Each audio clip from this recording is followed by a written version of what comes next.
Minha casa de origem é o Centro Espírita André Luiz, do Guaraú, e é uma grande alegria poder estar com vocês hoje aqui no Celuz, a convite da Renata Barros, a quem eu gostaria de agradecer, e também a presidência em nome do senhor Munhoz Júnior.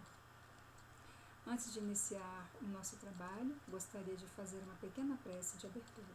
Vamos então fechar os nossos olhos e levar o nosso pensamento a Deus. Pedimos-te, Senhor, a proteção para este trabalho de hoje, que envolva os nossos lares, de todos nós que estamos ouvindo a esta palestra, a este estudo do seu Evangelho, do Evangelho de Jesus, que abençoe e suavize os nossos corações, serenando as nossas ansiedades e nos ajudando também, Senhor, na compreensão dos ensinamentos do Divino Amigo. Que a tua paz e o teu amor envolvam toda a nossa cidade, todo o nosso planeta, que passa por esse momento de transição tão grave e que devemos despertar em nós o sentimento de solidariedade, de fraternidade, para que assim saiamos mais fortalecidos deste grande momento de provação coletiva. Fica conosco, Senhor, hoje, agora e sempre. Bem, assim então, nós hoje vamos tratar do tema Pedi e obtereis, do Evangelho do Segundo Espiritismo, capítulo 27, e eu vou abordar principalmente os itens qualidade da prece e a eficácia da prece, e vou falar um pouquinho também sobre a transmissão do pensamento. Antes de entrar nesse tema, eu quero fazer uma pequena introdução para nós vermos como Allan Kardec abordou esse tema no Livro dos Espíritos. Então, no Livro dos Espíritos, Kardec vai nos trazer a respeito da lei de adoração, porque a lei de adoração ela é algo inato no ser humano. Então, desde os primórdios da antiguidade, quando nós estávamos ainda na época das cavernas, começamos primeiro com aquela adoração, adorando os elementos da natureza, adorando o céu, o sol, a lua, o vento, o fogo, porque não compreendíamos como é que se processavam aqueles fenômenos e nós sentíamos a repercussão deles em nossas vidas, mas não sabíamos como agir, nos sentíamos punidos, castigados e começamos a fazer oferendas. Então, muito tempo depois foi que vieram os hebreus trazendo a ideia do Deus único e mais tarde Jesus vem nos trazer então Deus como a figura de um pai amoroso que nos acolhe a todos e que sempre está disposto, com sua misericórdia, a nos socorrer, a nos ajudar em todos os momentos, sendo a oração a principal ferramenta de contato com o Pai. E Kardec então vai dizer que a adoração é a elevação do pensamento a Deus. Pela adoração, o homem aproxima a sua alma de Deus. A adoração é esse sentimento inato e que ela faz parte da lei natural. Pela adoração, quando os homens estão reunidos em conjunto e eles estão em comunhão de sentimento e de pensamentos, eles têm mais força para atrair a si a proteção dos bons espíritos. Acontece o mesmo quando se reúnem para adorar a Deus. A prece também que é feita individual apenas por uma pessoa, ela é tão importante quanto a outra, porque cada um pode adorar a Deus pensando nele. A prece é um ato de adoração. A prece é agradável a Deus quando dita com fé, com fervor e com sinceridade. E os atributos principais da prece são louvar, pedir e agradecer. A prece torna o homem melhor, pois aquele que ora com fervor e confiança, ele se torna mais forte para vencer as tentações da vida e Deus lhe envia bons espíritos para o socorrer. É um socorro que jamais lhe é recusado quando pedido com sinceridade. A prece, ela é um estudo de nós mesmos. Então, na prece, quando a gente vai estar fazendo a prece, a gente deve fazer um estudo de nós. E as boas ações são a melhor prece, elas valem mais do que 1000 palavras. E quando ele fala que a prece, que as boas ações são a melhor prece, Emmanuel, no livro Pensamento e Vida, ele tem um texto que fala sobre a oração. Eu tirei de lá só um pedacinho para ilustrar esse trecho aqui.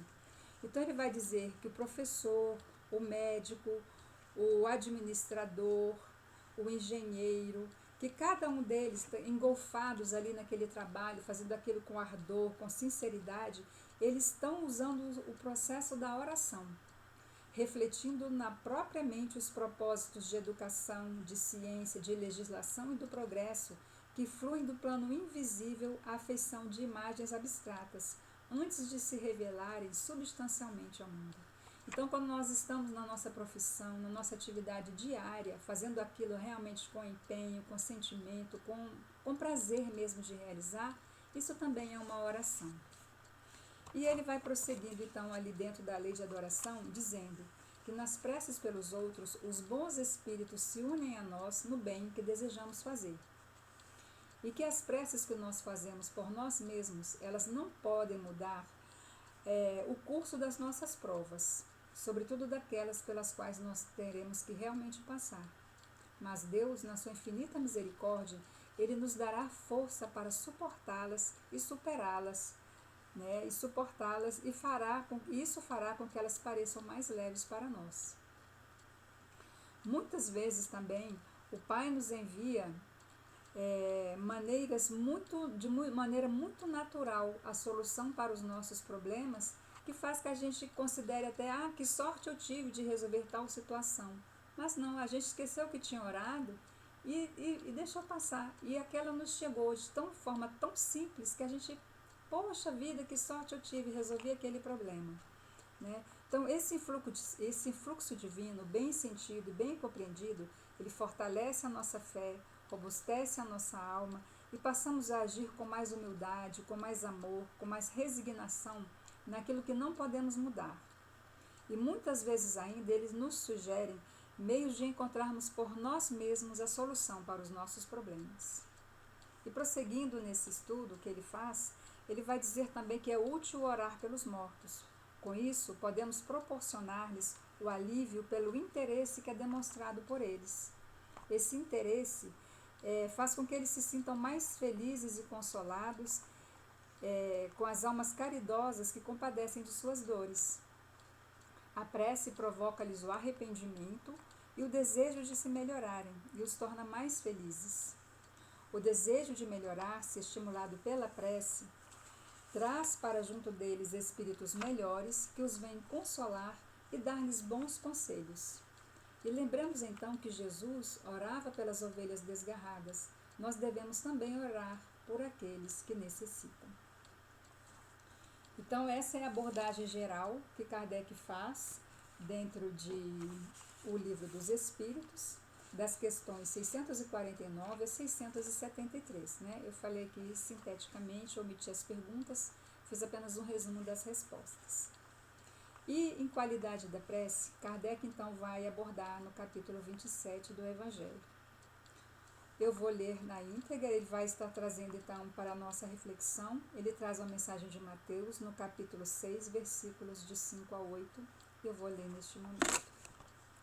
Quando orardes, não vos assemelheis aos hipócritas, que afetadamente oram de pé nas sinagogas e nos cantos das ruas, para serem vistos pelos homens.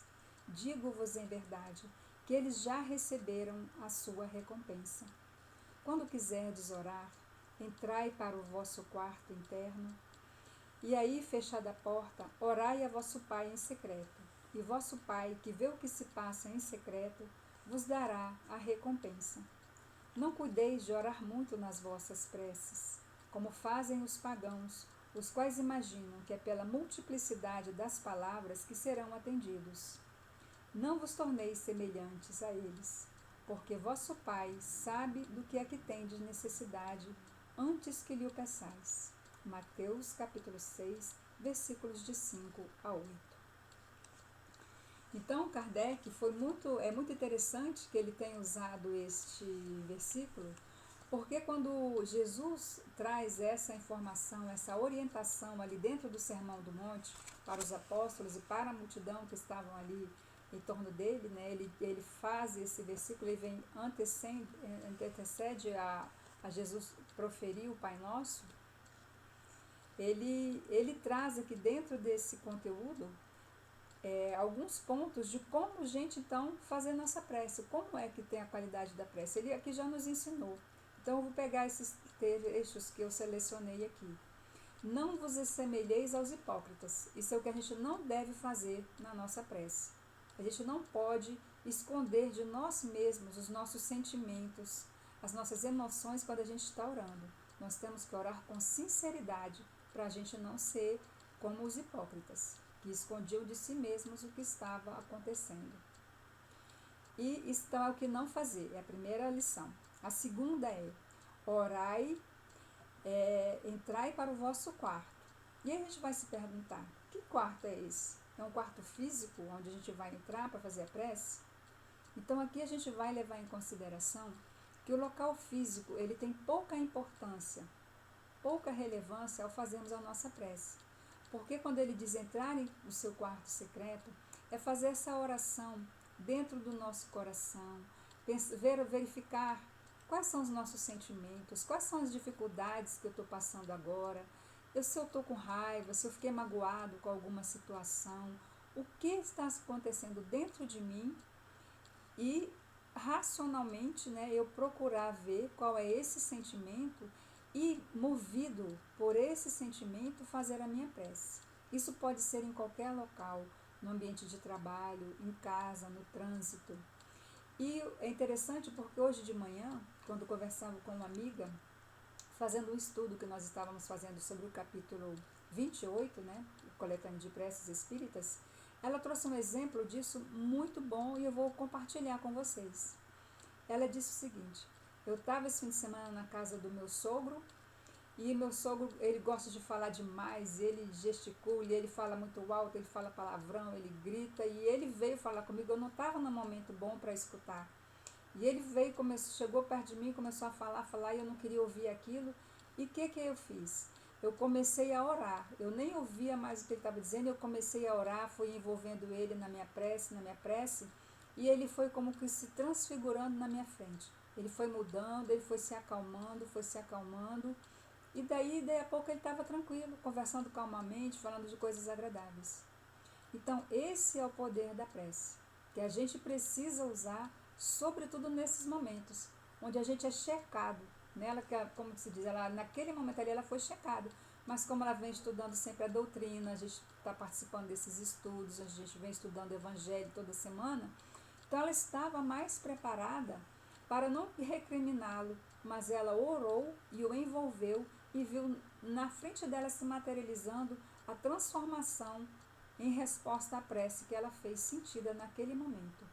Então, nos nossos ambientes de trabalho, está no momento de uma reunião conturbada, utilizemos mais desse recurso, porque a prece ainda é um recurso que a gente às vezes esquece de usar nos momentos mais importantes da nossa vida. Então, fica aqui esse exemplo prático. Então, entrar no nosso quarto íntimo é o segundo. Não orar como os hipócritas, entrar no nosso quarto íntimo e não cuideis de pedir muito nas vossas preces. Porque assim, ele diz, assim que faziam os pagãos, imaginando que era pela quantidade excessiva de palavras que eles iam, então, alcançar aquilo que eles desejavam. Então, a gente pode orar com poucas palavras, mas sendo sinceros e profundos na nossa oração. E Kardec, então, ele vai dizer para nós, quando ele vai avaliar, ele vai estudar esse versículo, ele vai trazer que o que é importante na nossa prece é orarmos com humildade, não nos colocarmos em evidência. E aqui a gente então lembra a passagem que vem a seguir, que eu não vou relatar na íntegra, o exemplo do fariseu e do publicano. O fariseu, quando ele entra no templo para orar, ele vai lá para frente e faz a prece em voz alta. Eles tinham esse hábito de fazer a prece em voz alta. E ele orava dizendo, obrigado, Senhor, e batia no peito, porque não sou como aquele publicano. O publicano estava lá atrás, no final do templo. Ele dizia, obrigado porque não sou como aquele publicante. Eu jejuo, eu pago dízimo, eu pago as oferendas, eu pago tudo. E ele, falando isso, ele se considerava melhor do que o outro. Então, faltava na prece dele, embora ele cumprisse tudo aquilo que estava previsto na Torá, ele não tinha humildade, porque ele se julgava melhor do que o outro. Ele não via no outro um próximo, o seu irmão. E o publicano que estava lá no fundo, ele orava todo tímido, batia no peito, perdão, Senhor, que eu sou um pecador. E aí Jesus vai dizer para os apóstolos, o publicano, saiu justificado. Quer dizer, ele cumpriu o que ele tinha que fazer. Ele fez, olhou para dentro de si, ele viu que ele tinha os erros, ele se conhecia um pecador. Uma pessoa que ainda não faz todo o bem, que pode fazer. Então ele se humilha ali perante o Pai, e aí ele então vai receber a força, a coragem, para ele superar as dificuldades que ele já reconhece ter. Então é com esse sentimento de humildade, e Kardec coloca bem textualmente lá, examinai os vossos defeitos. Então era isso que o publicano estava fazendo, procurai o que há de mal em vós. E aqui então a gente vai lembrar de Santo Agostinho, na questão 919 do Livro dos Espíritos, quando Kardec pergunta para ele, como pode o homem neste mundo superar as más tendências e se tornar uma pessoa melhor? O que pode fazer essa pessoa? Santo Agostinho diz, um sábio da antiguidade vô-lo disse, conhece-te a ti mesmo. Mas Kardec não ficou satisfeito e ele perguntou de novo, mas a dificuldade está aí, como fazer para se conhecer-se? Então Santo Agostinho vai dizer para ele, fazei o que eu fazia na minha última existência. Eu todo dia ao final, eu me interrogava a consciência o que eu havia feito, o que eu fiz de bem, o que eu fiz de mal, o que eu deixei de fazer, algum compromisso que eu escapuli, que eu traí alguém, o que eu fiz de errado hoje. Né? Então ele anotava isso e no dia seguinte ele procurava corrigir aquilo que ele havia feito. Então ele fazia esse inventário de si mesmo diariamente para poder então ir melhorando e sair melhor daquela existência. Então é esse processo, eu digo até que isso é como uma receita de bolo. Né? Então esse de fazer esse levantamento diário, que faz aquilo realmente todo dia ao deitar, se a gente botar a cabeça no travesseiro e analisar nossas atitudes do dia, a gente vai estar próximo da resolução do problema.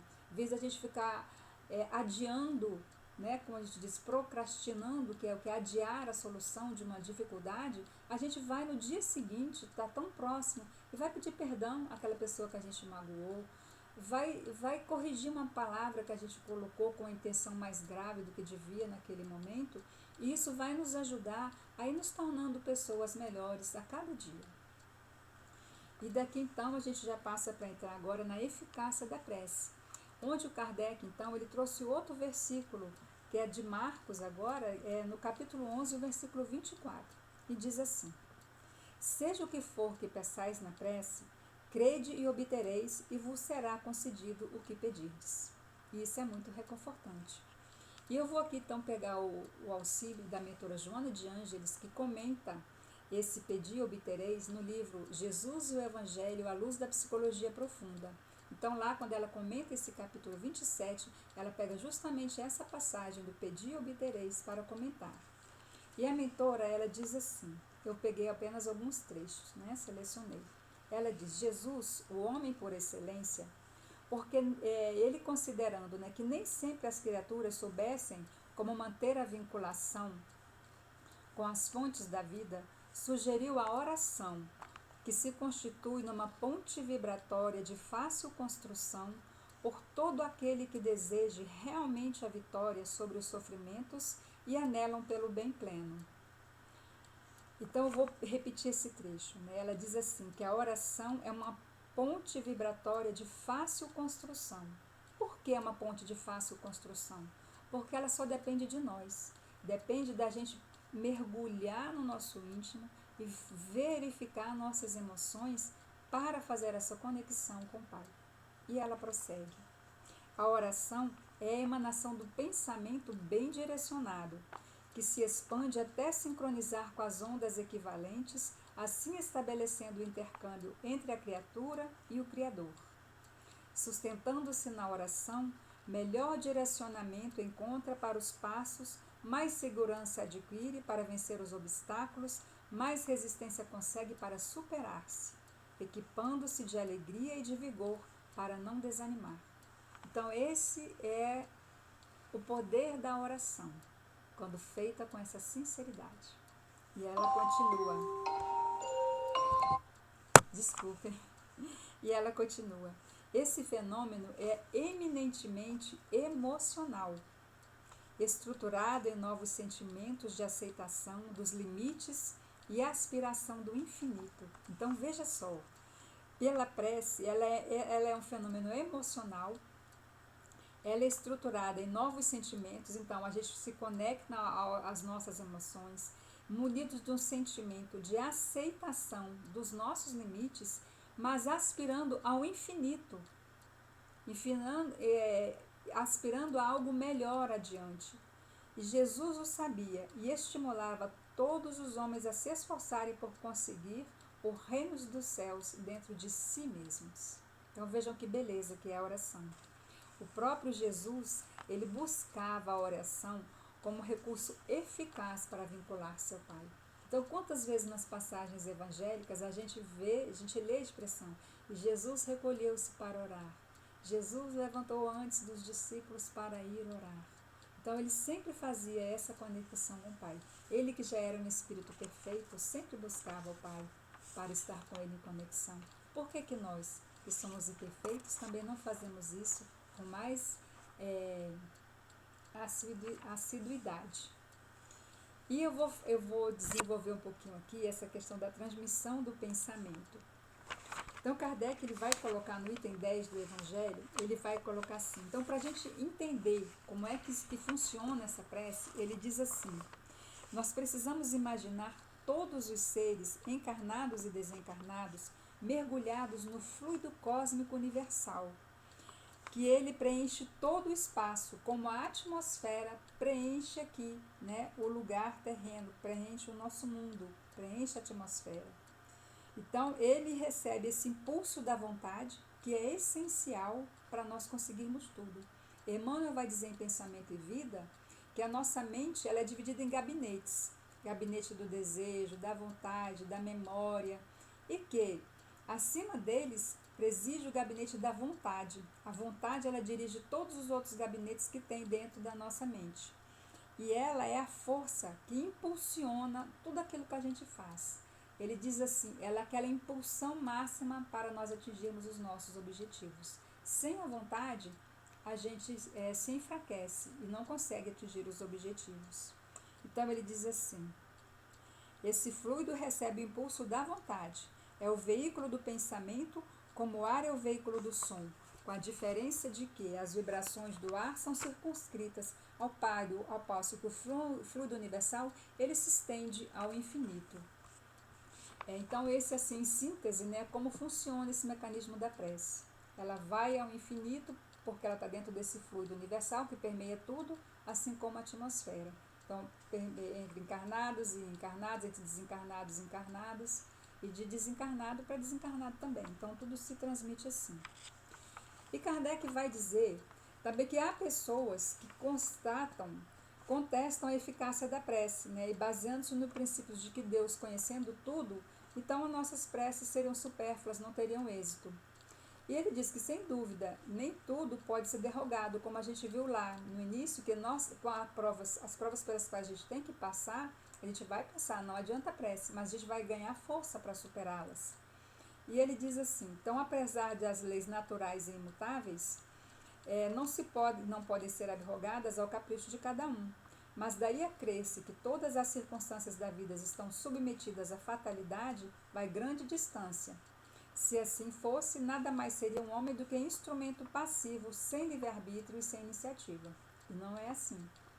Então, Joana de Ângeles, ela comenta isso nos seus comentários. E ela diz que assim, as pessoas que assim agem, o grupo psicológico do não, escondendo a debilidade emocional em tênue véu de resistência sob o subterfúgio de que a prece não altera o que se encontra estabelecido.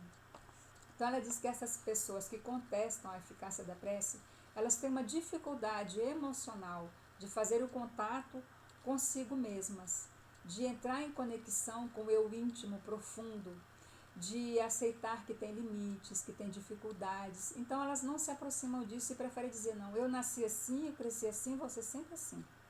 Que costumou se chamar popularmente de que é síndrome de Gabriela. Né? Então não muda nunca, porque elas não conseguem estar em contato com isso. Respeitemos e oremos por elas. Né? E então, Kardec prossegue dizendo, Deus não me outorgou a razão e a inteligência para que as deixasse sem serventia, a vontade para não querer e a atividade para ficar inativo. Sendo livre o homem de agir no sentido ou noutro, seus atos lhe acarretam e aos demais consequências subordinadas ao que ele faz ou que ele não faz.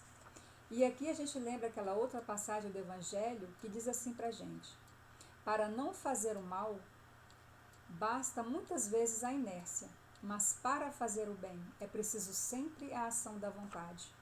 Então, se nós queremos nos melhorar, nós temos como recurso a prece. Esse recurso, como a mentora falou lá no início, é uma ponte de fácil construção entre nós e a espiritualidade amiga. Então, nós precisamos sempre recorrer à oração nos momentos de dificuldade. E aí a mentora ela vai concluir o estudo dela dizendo a seguinte frase: quando o desespero de qualquer forma circunde a casa mental e o departamento emocional da criatura, cabe-lhe, na dificuldade de discernimento ou de dor em que se encontre, abrir-se à prece e pedir a Deus, tocando-se de luz, porquanto tudo obterá e concedido lhe será o que pedir. Concordante com aquilo que disse o apóstolo, relatando o que Jesus falou. Então, para ir partindo para o encerramento da nossa fala de hoje, eu vou pedir permissão para vocês para ler na íntegra o que nas Instruções dos Espíritos, André Luiz nos traz a mensagem de Santo Agostinho, que foi proferida em Paris em 1861, com o título de A Felicidade que a Prece Proporciona. Eu vou ler a partir daqui. Vinde, vós que desejais crer. Os Espíritos celestes acorrem a vos anunciar grandes coisas. Deus, meus filhos, abre os seus tesouros para vos conceder todos os benefícios. Homens incrédulos, se soubesseis quão grande bem faz a fé ao coração e como induz ao arrependimento à prece. Ah, prece, ah! Como são tocantes as palavras da boca que saem da boca daquele que ora. A prece é o orvalho divino, que aplaca o calor excessivo das paixões. Filha primogênita da fé, ela nos encaminha para a senda que conduz a Deus. No recolhimento e na solidão, estais com Deus. Para vós, não há mistérios, pois eles se vos desvendam. Apóstolos do pensamento, para vós é a vida. Vossa alma se desprende da matéria e rola por esses mundos infinitos e etéreos que os pobres humanos desconhecem. Marchai, marchai pelas veredas da prece e ouvireis as vozes dos arcanjos. Que harmonia! Já não são o ruído confuso e os sons estridentes da terra. São as liras dos arcanjos, as vozes brandas que vos suaves dos serafins, mais delicadas do que as brisas matinais, quando brincam na folhagem dos vossos bosques. Porque entre delícias não caminhareis. A vossa linguagem não poderá exprimir essa ventura. Tão rápida ela entra por todos os vossos poros. Tão viva e refrescante é a fonte em que se bebe, orando.